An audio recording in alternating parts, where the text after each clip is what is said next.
So, um, but yeah, Yeah, I'll man, definitely keep. it's rough, dude. It really is. Like I said, I couldn't even imagine being in the shoes he's in right now. Lord Well, be and with him. It's a tough one. you don't know like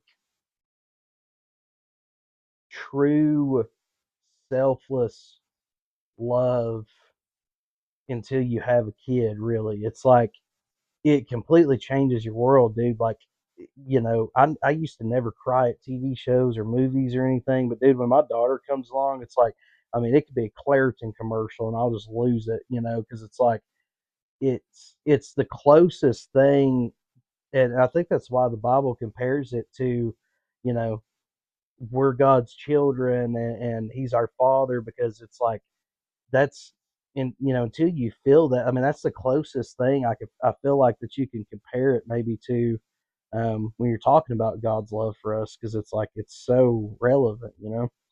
Yeah, yeah. And I think people So need to also realize that, they say, "Oh, how could God let that happen to my child?" When you need to be looking at it as God didn't allow that to happen to your child. God allowed free will in all humans, and that's just an act of free will is what happened. You know what I mean? yeah, Disease. like when We can get sin into a whole entered the nother world.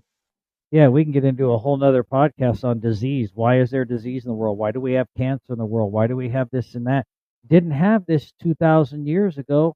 All the diseases we have now, they're mostly man-made. You know what I mean? God made us to live for quite a while.